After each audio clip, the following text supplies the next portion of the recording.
এটা আমার বেটার বাড়ি, এটা আমার মেয়ের বাড়ি, ওটা আমার ছোট বেটা, এটা বড় বেটার বাড়ি বানালাম। আমি আব্বা দাঁড়িয়ে বানালাম। ছেলেরা বিদেশে কাজ করে, বাড়ি বানাতে গিয়ে মিস্ত্রি বলল 20 প্যাকেট সিমেন্ট লাগবে। চলে গেলাম বাস স্ট্যান্ডে, সিমেন্টগুলো একটা গাড়িতে চাপালাম, মেশিন ভ্যানে ভুটভুটিতে চাপালাম। গাড়িওয়ালা বলছে 20 প্যাকেট একসঙ্গে যাবে না, 50 প্যাকেট যাবে না। আমি বলছি পেছনে ঠেলতে ঠেলতে নিয়ে যাব। সেখানে গেলাম, আসলাম, আমার 1 টাকাও খরচা নাই, কারণ বাড়ি থেকে মুড়ি খেয়ে চা খেয়ে গেছে, আবার বাড়িতে এসে রুটি খাবো, কোনো খরচা নাই। যে আমি বাড়িটাকে তিলে তিলে লিভার বাঁচাচ্ছি, তিলে তিলে পয়সা বাঁচাচ্ছি, তিলে তিলে টাকাকে বাঁচি, সুন্দর বাড়িটা বানালাম। আর যখনই মসজিদের দায়িত্বটা আমাকে দিয়ে দিল, আমি এবার ভাউচার বানাচ্ছি। চুয়াপুকুর টোটো ভাড়া হচ্ছে 10 টাকা, আবার ডাউন ভাড়া হচ্ছে 10 টাকা, 10 ব্যাগ সিমেন্টের দাম হলো 4000 টাকা, আর আমার টিফিনের ভাউচার হচ্ছে 550 টাকা। আল্লাহ বলছে আয় হলার মাপবো, কারণ সেটা কিয়ামতের দিন। এর জন্য আল্লাহ কোরআনে বলছে এই টাকাটা তুই হাত দে রে নূর মোহাম্মদ, যদি তোর কিয়ামতের বিশ্বাস থাকে, তুই জুমার দিনে লোককে হিসাব বুঝিয়ে দিবি। গায়ের লোক বলবে নূর মোহাম্মদ ভালো ছেলে, টাকা মেরে খায়নি, কিন্তু মসজিদের তিলে তিলে হিসাব, এ টাকা ওই লোকগুলির টাকা নয়, ওরা আমাকে দিয়ে দিয়েছে, ওরা আমার কাছে কিয়ামতের দিনে বুঝে নিবে, আমাকে পরিশোধ ওদেরকে করতে হবে। এখন এই টাকা আল্লাহর টাকা, এই নোট 3টে পড়ে রয়েছে আল্লাহর, আমি তার গোলাম, টাকাটা নিতে এলাম। আল্লাহ বলছে ঈমান থাকে তো নে, আখিরাত যদি বিশ্বাস করিস তো তুই টাকাতে হাত দে, কারণ পৃথিবীতে যতবার তুই হিসাব শোনা না কেন মুসাল্লিদেরকে, গাঁওয়ালাকে, এতে আমি আল্লাহ সন্তুষ্ট নয়। কঠিন কিয়ামতের দিনে আমি প্রত্যেকটি মসজিদের ইটের, প্রত্যেকটি সিমেন্টের রডের আমি তিলে তিলে তোর কাছে হিসাব বুঝে নিব।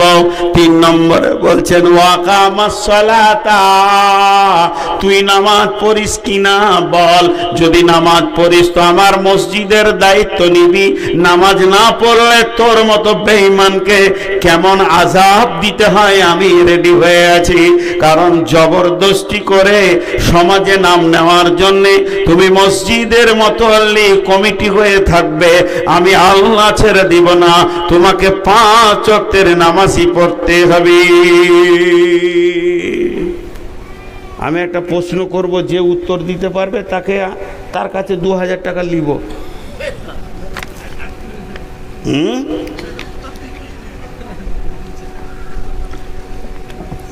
বলেন, আমার মা বাঁঝা, এর উত্তর কি? আমার মা বাঁঝা হয়? আমার মা বাঁঝা, মা বাঁঝা হয়? মা হয়ে গেল তার বাঁঝা কি হলো? আমার খালা বাঁঝা হতে পারে, আমার চাচি হতে পারে, কিন্তু আমার মা কে বলে লয়? মা বাঁঝা হয় না।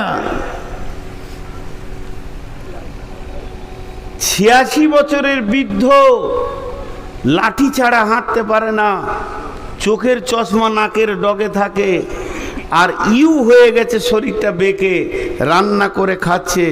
বৃদ্ধ আর বৃদ্ধা বেঁচে আছে, 86 বছর বয়স, 8টা ছেলে জন্ম দিয়েছে, 8টা তরু তাজা বেটা, 8টা বেটিগুলো তো বিয়ে হয়ে গেছে, 8টা বেটা 8টা বউ নিয়ে দাপিয়ে দুনিয়া করছে।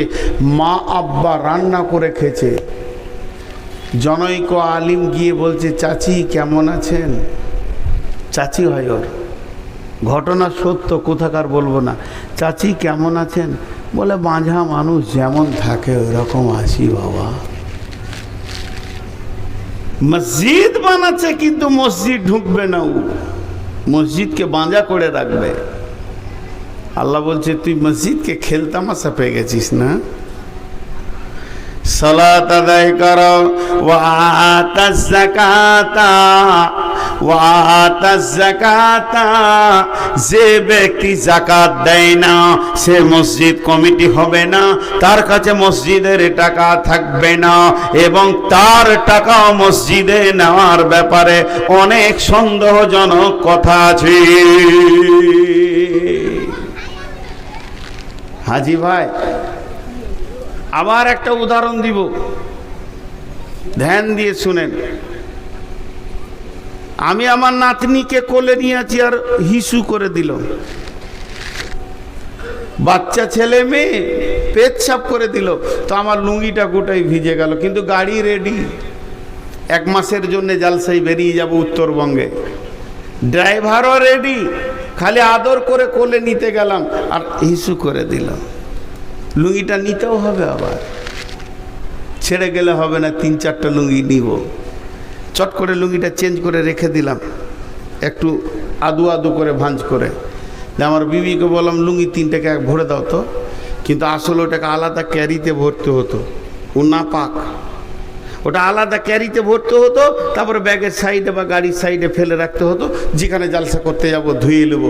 কিন্তু আমার বিবি অত খেয়াল না করে 3-4টা লুঙ্গি জামা কাপড়কে ব্যাগে ভরে দিল। এবার কি করব বলেন, কি করব বলেন, কি সন্দেহ পড়ে গেলাম।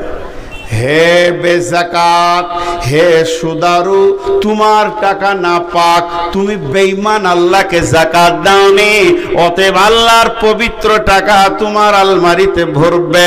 এটা কেমন করে হয়? না পাকের জায়গায় পাক টাকা যাবে কেমন করে?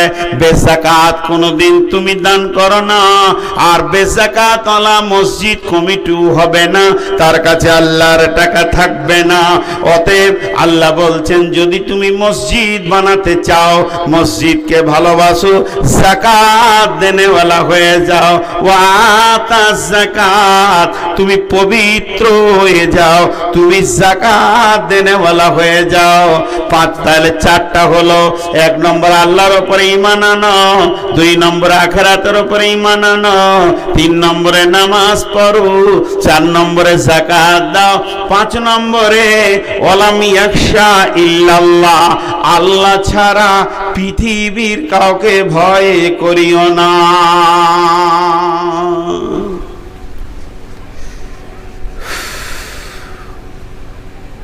আপনারা মুখ খুলেন একটু। ভালো মানুষ, ইমানদার মানুষ মসজিদের কমিটি আছে না নাই? আছে না নাই? আছে, অনেক আছে। আমি 2টি লোক দেখেছি নিজের চোখে, তাও নাম বলবো না, ভালো মানুষ, 30 বছর তার কাছে মসজিদ আছে, 25 বছর, 25-30 বছর মসজিদটা আমার হাতে দিল, ভেঙে এক্সটেনশন করতে হবে। তো খালি আমি বললাম, ভাই গত টাকাগুলো কোথায় আছে? বললো, ধান তো বিক্রি করেছি, প্রায় 40,000 টাকা পাবো মসজিদের জমির, ওটা আপনি সরাসরি নিয়ে নেবেন, আর যেটা মসজিদের কোটোতে উঠে না আমার কাছেই আছে, পরশু দিয়ে দেব। 30 বছরের টাকা নিয়ে এসে যখন মসজিদে ঢেলে দিলে, তো টাকাগুলোকে চিট ছাড়াতে হচ্ছে, 1 টাকা লাড়েনি, যেমন কারো এরকম, যে সপ্তাহে যেটা উঠেছে ওইটাকে ওই রকম গিড়াতে মেরে ভরে দিয়েছে, 1 টাকা লাড়েনি। এরকম 2টি লোককে দেখেছি, মসজিদের টাকা যেমন কার ওই রকম, ওই নোটটাই ওর ঘরে একটা 500 টাকার নোটকে ভাঙিয়ে খুচরা করে কাউকে দিতে হবে, ও পাড়া পাড়া ঘুরেছে, আর ওর হাঁড়ির ভিতরই মসজিদের 50-60 হাজার টাকা রয়েছে, যেগুলো খুচরোতে ভর্তি, হাত দেয়নি। 2টা লোক পেয়েছি। এই লোকগুলোকে আল্লাহ বলছেন, এই লোকগুলোকে আল্লাহ কি বলছেন? ওয়ালাম ইয়াখশা ইল্লাল্লাহ, তুই ভালো আমি জানি তোর মধ্যে বেঈমানি নাই, আর তোরও বিশ্বাস আছে আমি আল্লাহর কাছে ভালো, আল্লাহর টাকা এধার ওধার করিনি, কিন্তু তুই যে সমাজে বাস করছিস সমাজের লোক তোকে কথা বলতে ছাড়বে না, মেরে নিলে, লুটে নিলে, খেয়ে নিলে, খবরদার তাদের কথা শুনে যেন আমার টাকা তুই জমা দিয়ে দিস না, দায়িত্ব ছেড়ে দিস না। যদি তুই ছেড়ে দিস কোন বেঈমানের হাতে চলে যাবে, ভয় তো আমাকেই করবি, আর কাউকে ভয় করিস না। ওয়ালাম ইয়াখশা ইল্লাল্লাহ, আল্লাহ ছাড়া কাউকে ভয় করবি না। জি, আজকে আমাদের অবস্থা কি? বিশ্বনবী মক্কা থেকে যখন মদিনা গেলেন 13 রাত 12 রাত 13 দিন তিনি সফর করেছিলেন। জেদ্দা উপকূল হয়ে লোহিত সাগরের একদম কিনারা ধরে বিশ্বনবী মদিনা মানবরায় গিয়ে পৌঁছালেন। মদিনাওয়ালা বলছেন, ইয়া রাসূলুল্লাহ আমার ঘরে আসেন, ইয়া রাসূলুল্লাহ আসেন। নারী পুরুষ সবাই যেন রসুলের সামনে হাজির। তখন পর্দার আয়াত নাজিল হয়নি।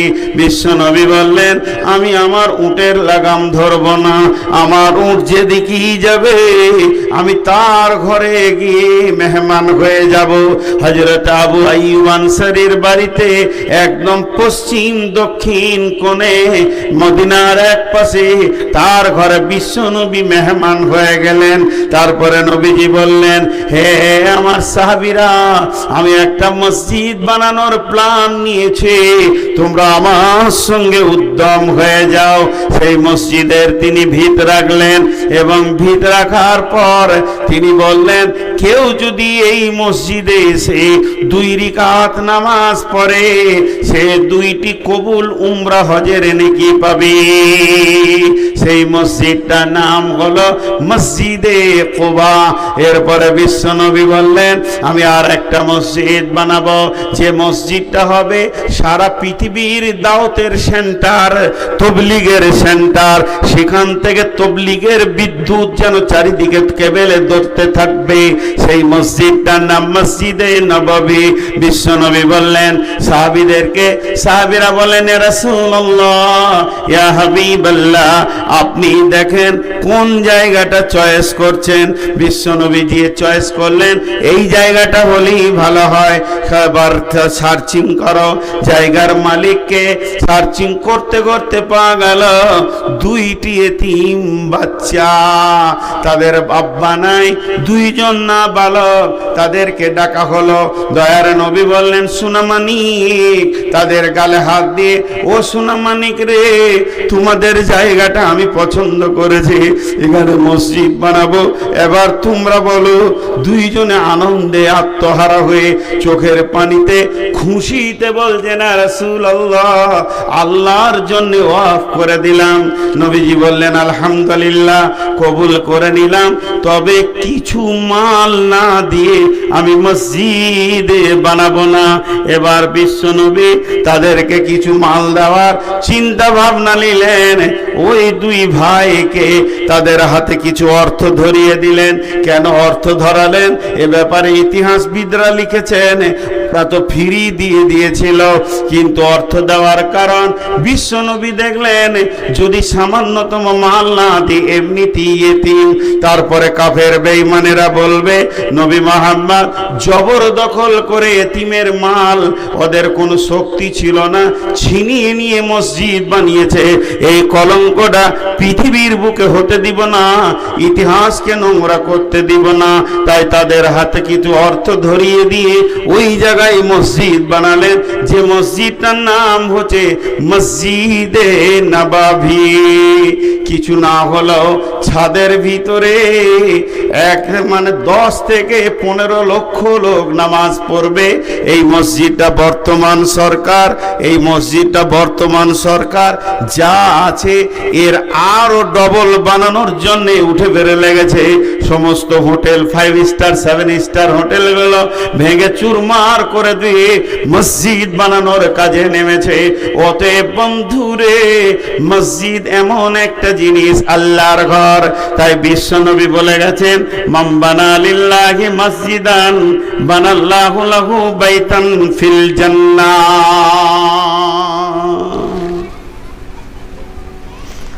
পৃথিবীতে যে মসজিদ বানাবে, আল্লাহ তার জান্নাতে ঘর বানাবে। আল্লাহ তার জান্নাতে ঘর বানাবে।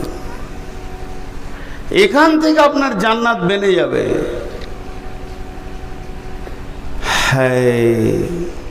কিয়ামতের মাঠে আল্লাহর আরশের ছায়া ছাড়া কোনো ছায়া থাকবে না।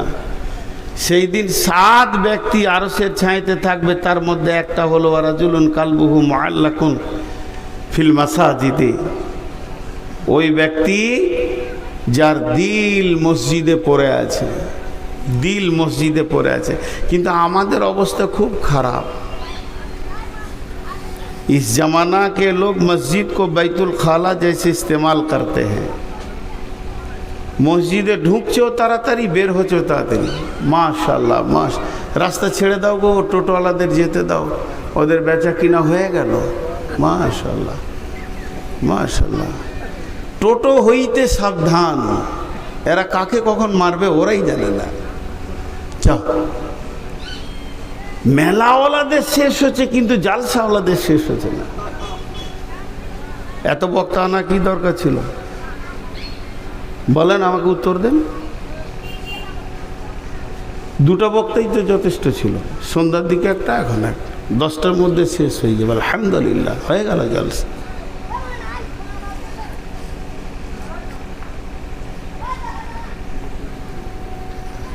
জি, আল্লাহ রসুল বলছেন আরশের ছায়াতে থাকবে।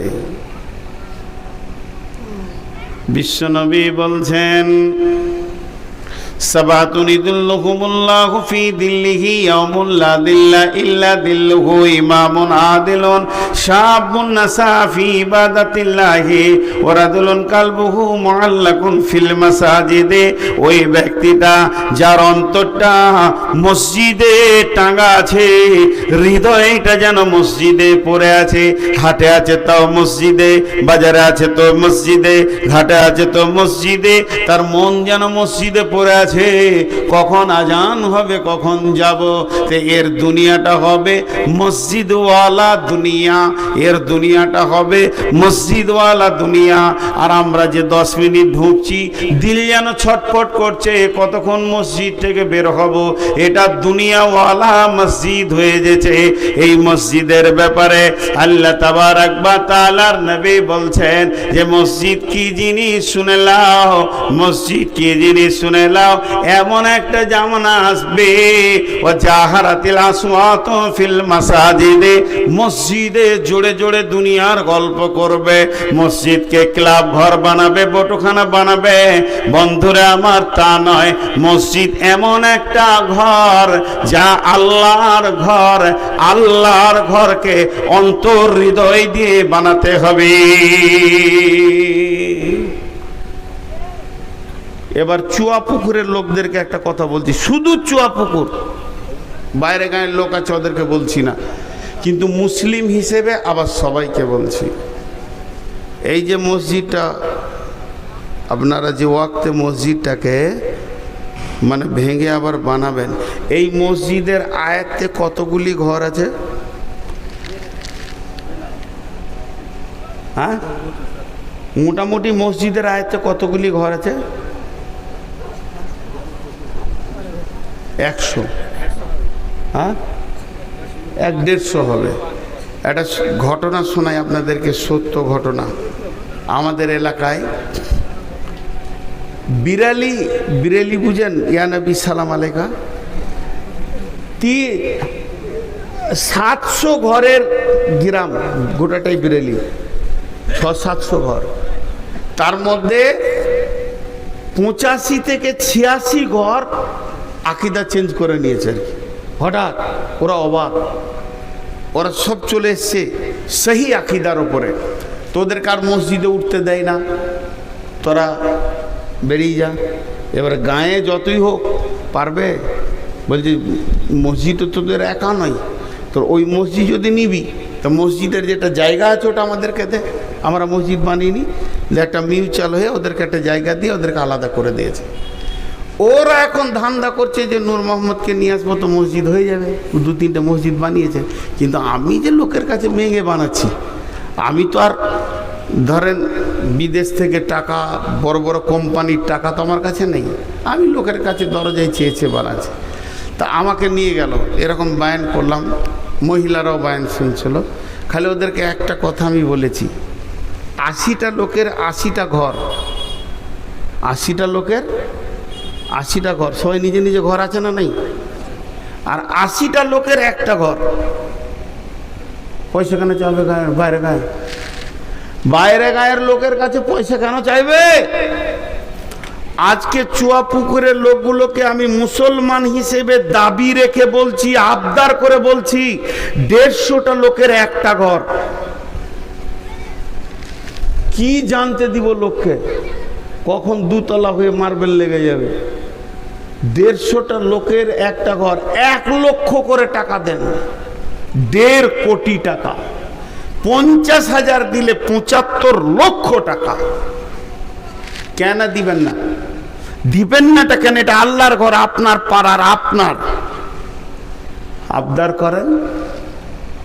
জি, আজকে জুমার খুতবা খুব কষ্ট করে উঠেছি। জামাই বলল আব্বা আপনি খুতবা দেন, উঠলাম। তো খালি বললাম যে 275 ঘর আছো, 1000 করে টাকা 1 সপ্তাহ 1 মাসের মধ্যে ফেলে দাও, 1000 করে নিব, যে দেবে না তার বাড়িতে আমি হামলা করব। টাকা দিতে শুরু করেছে। মসজিদের একটা বড় সাবমার্সেল করে, আমাদের দিকে একটা সাবমার্সেল 70, 80, 90 হাজার টাকা খরচা হবে, কিন্তু বাৎসরিক 40 থেকে 50 হাজার টাকা ইনকাম আছে। সাবমার্সেলটা বসাবো, 4খানা সাবমার্সেল বসিয়ে দেবো মাঠে মসজিদের নামে, ইনশাআল্লাহ 1.5 লক্ষ টাকা দেখতে হবে না, মসজিদের ইমামের বেতন আরামসে আসবে। তো শুধু অঙ্ক করেন, মসজিদটা কত ফুট বাই কত ফুট আছে। আমি মসজিদের কথা বলছি, বিরক্ত হবেন না, যে কাজে এসছি সেই কাজের কথা বলছি। মসজিদটা কত ফুট বাই কত ফুট আছে বলেন? তাও হিসাব নেই।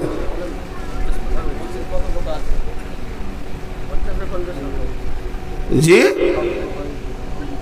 হ্যাঁ হ্যাঁ, 30 বাই 70 কি করে হবে? আপনাদের মসজিদ 30-25 হবে, দেখেন গা, 30-25-এর বেশি হবে না, জান? হ্যাঁ হ্যাঁ, মানে উত্তর দক্ষিণে 30 হবে, পূর্ব পশ্চিমে 25 হবে। আমার আইডিয়া, মসজিদ ঢুকিয়ে বলে দিয়েছি আমি, 30-25 হবে। তা আমি 30-30 করছি, তাহলে কত হচ্ছে? 30 × 30, হ্যাঁ 900 ফুট জায়গা, প্রতি স্কোয়ার ফুটে 1800 টাকা খরচা হবে। জান, প্রতি স্কোয়ার ফুটে 1800 টাকা খরচা হবে। খুব শৌখিন করলে 2000 টাকা খরচা হবে স্কোয়ার ফুটে। 18 লক্ষ টাকায় মসজিদটা চকচক করবে এবং 2তলা মার্বেল হয়ে ঝকঝকে হয়ে যাবে। 15 থেকে 18 লক্ষ টাকা লাগবে। 18 লক্ষ টাকা, 150 ঘর। 18 লক্ষকে 150 দিয়ে ভাগ করে দেন, নিজের টাকা বের করেন, আর নিজের রক্ত ঘামার টাকা দিয়ে যখন মসজিদ করবেন তো মসজিদটা দেখবেন তো কলিজাটা ঠান্ডা হবে। বিনা প্রসব যন্ত্রণায় আল্লাহ মেয়েদেরকে সন্তান দিতে পারতেন, আল্লাহর সে ক্ষমতা ছিল। প্রসব যন্ত্রণা এই জন্যই দিয়েছে যে সন্তানের প্রতি মায়ের মায়া মমতা ব্যথা বাড়বে। প্রসব যন্ত্রণা বেশি, মায়া তত বেশি, যত কষ্ট বেশি তত মায়া বেশি।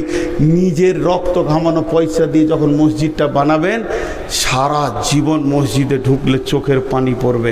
আর বিদেশি টাকাতে চকচকে করে নেবেন, মসজিদে মন বসবে না। আমি যেটুকু পেয়েছি, আমি একটা মসজিদে 6 বছর ইমামতি করেছি, মাদ্রাসায় শিক্ষকতা করেছি, শুধু বক্তা নয়। তো ইমামতি করতে গিয়ে বলেছিলাম যে এই মসজিদে 2 লক্ষ টাকা কাজ হবে, বাইরে থেকে 1 টাকা নিব না। যুবকরা তোমরা বলো, বলে কি করতে হবে? বলে সরকারি কাজ এসছে একটা 2.5 লক্ষ টাকার, কেলেনকে এক্সটেনশন করতে হবে, কাটতে হবে, তোমরা গোটা গাঁয়ের যুবক এক হয়ে যাও, টাকাটা করে দাও, মসজিদের জন্য কাজটা করে দাও। তারা 1.5 সপ্তাহ ধরে খাটলো, মাটি কাটলো, পুরো কাজটাকে কমপ্লিট করে দিয়ে ইঞ্জিনিয়ারকে দেখিয়ে দিয়ে 2.5 লক্ষ টাকা তুলে নিয়েছে, মসজিদকে জমা করে দিল। ওই ছেলেগুলো মসজিদে এসে যখন তহরিমা বাঁধবে, চোখে পানি পড়বে, চোখে পানি পড়বে। অতএব কিছুগুলো প্ল্যান আপনাদেরকে দিলাম, যে প্ল্যানে আমি মসজিদগুলো বানিয়েছি। ভাইরা আমার, আল্লাহর নবী বলছেন, মান বানা লিল্লাহি মসজিদান বানাল্লাহু লাহু বাইতান ফিল জান্নাহ, যে পৃথিবীর বুকে মসজিদ বানাবে, আমার রব তার জান্নাতে ঘর বানাবেন, জান্নাতকে সাজাবেন, সুন্দর করে সুসজ্জিত করে দেবেন। অনেক কথা আপনাদের সঙ্গে হলো, কতক্ষণ বকলাম, কতক্ষণ বললাম? 1.5 ঘন্টা। মাথা খারাপ, এখনো বোকা বানাতে চাইছে। 40-এ উঠেছি, 10। যদি ঘড়ি না দেখি তো আমার শরীর আমাকে বলে দেবে যে এখন 1.5 ঘন্টা চলছে। জি, আর 10 থেকে 15 মিনিট আপনাদেরকে দেব। উঠবেন না, খালি একটা শর্ত, কেউ উঠবেন না। আমি অনেক কষ্টের ওপরে বক্তব্য রাখছি, আর আসবো না সেটা ঠিক আছে। এসে যখন গেছি তখন ভুলই করেছি, মানে যে বক্তারা শরীর খারাপ বুঝে আর আসে না, সুইচ অফ করে দেয়। আমি ওদেরকে পছন্দ করতাম না এতদিন, মনে করতাম বেঈমান, মিথ্যা কথা বলছে। কিন্তু আমি ভাবতাম যে পৌঁছে গেলে সমাজ তো বুঝবে অসুস্থ, সমাজ বুঝবে না, বুঝবে না, জি বুঝবে না। তো আল্লাহর রাস্তে বলছি, আপনার আর 15টা মিনিট উঠবেন না। আমি দুটি কথা আপনাদের সামনে 15 মিনিট বলে নিই, আর কিছুটা কনসিডার নিয়ে নিলাম অসুস্থ হিসাবে। অতএব আল্লাহ তাবারক ওয়া তাআলাকে সাক্ষী রেখে বলছি, একজনও উঠবেন না, হাতগুলো ধরে বলছি। কোনো আল্লাহর গোলাম আছেন একটা স্কোয়ার ফুটের 2000 টাকা দেবেন? কেউ আছেন একটা স্কোয়ার ফুটের 2000 টাকা দেবেন? 16,000 টাকা দিলে একটা মুসল্লা হবে, একজন নামাজ পড়তে পারবে। 16,000 টাকা একটা মসজিদে, একতলা মসজিদে। সব হিসাব মাথায় ভরা আছে। কেউ আল্লাহর গোলাম আছেন? আমি আরো হাদিস বলবো, কোরআন বলবো, আপনি ভাবিয়েন না যেখানেই ছেড়ে দিছি। ভাইরা আমার, বিশ্বনবীর জামানায় একজন মহিলা মসজিদকে প্রতিদিন ঝাড়ু দিয়ে পরিষ্কার করে দিতেন। একদিন নবীজি মেয়েটিকে দেখতে পেলেন না। নবীজি বললেন, মেয়েটি কই? বলে, কোন মেয়েটি? বলে, যে মেয়েটি মসজিদকে ঝাড়ু দিয়ে পরিষ্কার করেছে। দয়ার নবী যখন বললেন, সাহাবীরা বললেন, রাসূলুল্লাহ, মেয়েটি মারা গেছে, তাকে দাফন করে দেওয়া হয়েছে। নবীজি যখন, সাহাবীরা যখন বললেন, তখন নবীজি বললেন, চলো আমাকে ওই মেয়েটির কবরের কাছে নিয়ে চলো, আমি আল্লাহর কাছে তার জন্য ক্ষমা প্রার্থনা করব। আমলটা কি? মসজিদ ঝাড়ু দেওয়া। আর আমরা মসজিদ ঢুকি, নোংরা। ইমাম সাহেব, ইমাম সাহেব, ইমামকে দিয়ে ঝাড়ু দেওয়াবে। ঝাড়ুদার কই? ঝাড়ু দেয় কি নি কেন? জি, আমি একজন লোককে দেখা করতে গিয়েছিলাম কোনো কাজে, অনেক বড় আল্লাহওয়ালা মানুষ, দিনদার মানুষ এবং ইঞ্জিনিয়ার, ইংল্যান্ড থেকে পাস করা, চারিদিকে কোয়ালিফাইড মানুষ।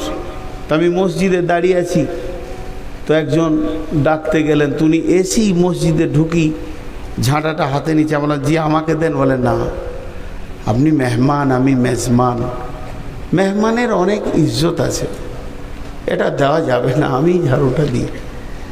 কীরকম মানুষ! মসজিদে আমি ঢুকবো, আমি ঝাড়ু দিব। আল্লাহ রসুল কত বড় কথা বলেছেন। দীর্ঘদিন মসজিদে নববীতে আলো জ্বলেনি, দীর্ঘদিন মসজিদে নববীতে আলো জ্বলেনি। আঁধারে নামাজ হতো, সাহাবীরা উঠতেন গভীর অন্ধকারে রাস্তা না পেয়ে দেয়াল ধরে ধরে খুঁটি ধরে ধরে তারা বের হতো। মসজিদ নববী আঁধারে দীর্ঘদিন চলেছে। যখন 1.5 লক্ষ সৈন্য নিয়ে বাদশাহ হেরাকেলস মুতার প্রান্তে চলে এলো, আল্লাহর নবী মাত্র 10,000 সাহাবীকে নিয়ে মুজাহিদ নিয়ে পৌঁছালেন। হযরত উমর ফারুক আল্লাহ রসুলের সঙ্গে রয়েছেন। সেই জায়গায় যখন লড়াই শুরু হয়ে গেল, 1.5 লক্ষকে তারা ভাগিয়ে দিল। আর ওই 10,000 সাহাবী রোমের ভিতরে ঢুকে বাদশাহ সম্রাটের সোনার মুকুটটা পর্যন্ত নিয়ে চলে এলো। সোনার মুকুটটা বাইতুল মালে জমা হয়ে গেল। ওটা কত ওজন ছিল যে একটা মানুষের ঘাড়ে দিলে ঘাড় রাখতে পারবে না, তার ঘাড় বেঁকে যাবে। ওই জন্যে মুকুটের মাথা থেকে সোনার শিকল দিয়ে ওই কুব্বাতে এরকম যে মিনার আছে সেইখানে ঝুলানো থাকতো।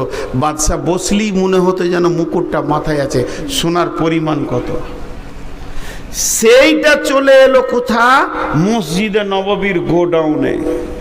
সাহাবীরা বীর যোদ্ধারা নিয়ে এলো। একজন সাহাবী গভীর রাত্রিতে উঠেছে, কি করবে? উজু করবে, তাহাজ্জুদ পড়বে।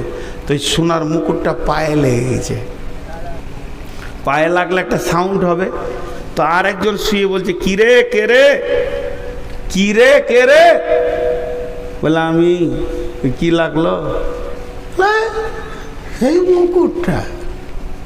মালটা যেন ওদের কাছে কোনো দিলে ইফেক্ট করছে না। আঁধারে নামাজ চলছে। একজন সাহাবী করলেন কি, একটা মাটির পাত্রে চর্বিকে গলিয়ে দিয়ে একটা কাপড়ের পলতে বানিয়ে ফিতা বানিয়ে তাতে আগুন ধরিয়ে দিল। দীপ দীপ দীপ দীপ দীপ দীপ করে প্রদীপটা জ্বলছে। বিশ্ব নবী মসজিদে এসে বলছেন, প্রদীপটা কে জ্বালালে বা কে কাজটা করেছো বলো, কার বুদ্ধিতে কাজটা হয়েছে? সাহাবীটা ওটা বলছেন, ইয়া রাসূলুল্লাহ আমি করেছি। বলে শোনো, তুমি এই কাজটা করে আমার দিলকে জয় করে নিয়েছো, আমাকে আপন বানিয়ে নিয়েছো। তুমি তাইলে শুনে নাও, আজ যদি আমার একটা মেয়ে থাকতো, 4টা আছে, বিয়ে হয়ে গেছে, বিয়ে হতে যদি কেউ বাকি থাকতো, কিংবা যদি 4 জনের মধ্যে কারো বিয়ে হতে বাকি থাকতো, বা 5 নম্বর কোনো থাকতো বিয়ে, তাহলে তোমার সঙ্গে এখনই বিয়ে দিয়ে আমি জামাই বানিয়ে নিতাম। রসুলের চয়েস কাকে? মসজিদে যে আলো জ্বালে ওকে। এখন মসজিদে যদি কেউ ঝাড়ু দেয়, ওকে কোনো মেয়েই বিয়ে করবে না, ও অচল। এখন চুল যার সাইডগুলো নাড়া, মাথায় চুল এদিকে কানে ঝুলছে, আর এমনি এমনি করছে, মিনিটে 17 বার 18 বার খালি এমনি করছে, আর এমনি চুলটা লাড়ছে, দেখছে আছে কি না নাই। ওটাই আবার সমাজে সব থেকে দামি মেয়ে, মানে বর, দামি বর, চয়েস। বিয়ে হওয়ার পর 2 মাসের পরই ঝগড়া, না এইদিকে চলছে না ওদিকে দিয়েছে, শেষ হয়ে গেছে সমাজটা। তো মসজিদ এমন একটি জায়গা, ভাইরা আমার, আমি আপনাদের কাছে বলছি, কেউ আছেন আল্লাহর গোলাম 10,000 20,000 দেনেওয়ালা? 10,000 20,000 দেনেওয়ালা কেউ আছেন? জি বলেন, কেউ আছেন? খুব অল্প সময় আপনাদের কাছে চাই। আপনাদের চাদর আছে, চাদর ঢোকান, আমি ছেড়ে দিব। নামার পরে কোনো বক্তা আছে? থাকবে কেন? জবাই তো আমিই হব। বলেন, দেন না গো চাদর, দেন কাউকে চাদর। আরে কেউ নাই, চাদর নিয়ে যাও রে বাবু। যার কাছে যা আছে উজাড় করে দেন। কই রে বাবা, পাড়ার ছেলেরা 2 জন করে চাদর ধরে করো। আমি বলছি ওই চাদরে 10 টাকা করে দেবেন না, মসজিদটাকে বানানোর মতো মানসিকতা নেন সকলে। কেন হবে না? কেন হবে না? বিশেষ করে চুয়াপুকুরের ছেলেদেরকে বলছি, আপনার বাড়ির পাশে যদি 3 কাঠা জায়গা বিক্রি হয়, আপনার জমির পাশে যদি 5 কাঠা জমি বিক্রি হয়, কত কষ্ট করে ওটাকে নিয়ে ফেলবেন। তো কষ্ট করে মসজিদটা বানাতে পারবেন না? লেন, আরে সামনে আসছে, ওই দিকে যাও রে বাবা।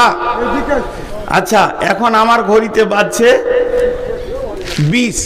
12টা 20, একদম 12:30টায় ছেড়ে দেবো, মাত্র 10 মিনিটের কনসিডার।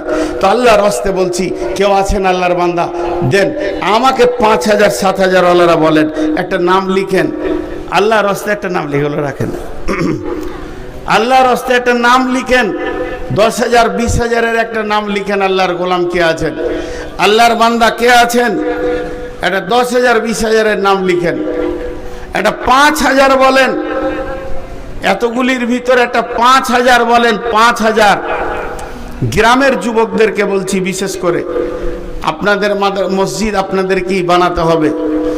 আর যে চাদর চললো, টাকাগুলো হাতে রেডি করে নেন, টাকাগুলো হাতে রেডি করে নেন, যাওয়ার সঙ্গে সঙ্গেই দিতে পারবেন, টাকাগুলো হাতে রেডি করে নেন। আল্লাহর রাস্তে কেউ আছেন আল্লাহর গোলাম, একটাও 5,000 পেলাম না, একটা 5,000 পেলাম না, একটাও। জি, আল্লাহর গোলাম কেউ আছেন একটা 5,000 দেনেওয়ালা? একজন দেন, একটাও নাম আসছে না। আসলে আমাকে মনে করছে নিয়ে নেবে নাকি, চুরি ফুড়ি করে নেবে নাকি। দেন ভাই, আল্লাহর জন্য বলছি। আরে বাবা, পেছন দিকে যা রে বাবা, আমার সামনে কটা আমাকে দিবে, আমার মার্কেটটাকে খারাপ করার লেগে এই দিকেই আসছে। চাইতেও জানা না যে কোথায় চাইতে হয়, পেছন দিকে যাও ভাই, একজনও বাদ যেন না, সকলে শরিক হয়, সকলে শরিক হয়। জি হ্যাঁ, সে তো জানি, খাতাতে কিছু নাম লেখা আছে, তো আমি আবার ওই সুর করে বলতে পারি না। হ্যাঁ, ওসব আমার কাছে হয় না, আমি পারি না আর কি, এই হলো কথা। জি ভাই, আর কেউ আছেন? 1-2 হাজারও বলেন, যেমন এখন 500-500 করে দুইজন দিলেন। জি, 2,000 টাকা। ও আচ্ছা আচ্ছা, মাশাআল্লাহ। আর কে আছেন 1-2 হাজার দেনেওয়ালা? আর কেউ আছেন আল্লাহর গোলাম 1-2 হাজার দেনেওয়ালা কেউ আছেন? একটাও নাম আসছে না, একটাও আসছে না। কি করি বলেন, এর থেকে আর কি ভাষা বলবো? আরে বাপ, এত গুনে কানে বললো, হ্যাঁ এত লেটে, কখন থেকে বলছি। ও বিচারা দেখছি যখন চাইছে তখন দিই। আর কেউ আছেন? এই 1,000 দিয়েছে একজন আল্লাহর গোলাম। আর কেউ আছেন 1,000 দেনেওয়ালা, 2,000 দেনেওয়ালা? যা, 1-2 হাজার দেনেওয়ালা আর কেউ নাই? এখানে চাদর দাও, এখানে আপনারা 10-20 যা দেবেন দিয়ে দেন, হাতে হাতে হাতে হাতে দিয়ে দেন। আচ্ছা শুনেন, আমি আপনাদেরকে দোয়া দিই, দোয়াটা নেন। এই আল্লাহ, তুমি আমাদেরকে মসজিদ বানানোর তৌফিক দাও। আল্লাহ, এই মসজিদটা যেন সুন্দরভাবে হয়ে যায়, সেই তৌফিক তুমি আমাদেরকে দাও। এই আল্লাহ, যারা গোপনে দান করে তারা দান যেন এসে এখানে পৌঁছে দেয়, সেরকম তৌফিক তুমি দাও। এই আল্লাহ, যতগুলি কথা শুনলাম বা পূর্বের বক্তারা যা বলেছে সেগুলো আমল করা তুমি তৌফিক দাও। এই আল্লাহ, রুজি রোজগারে তুমি বরকত দাও। এমন লোক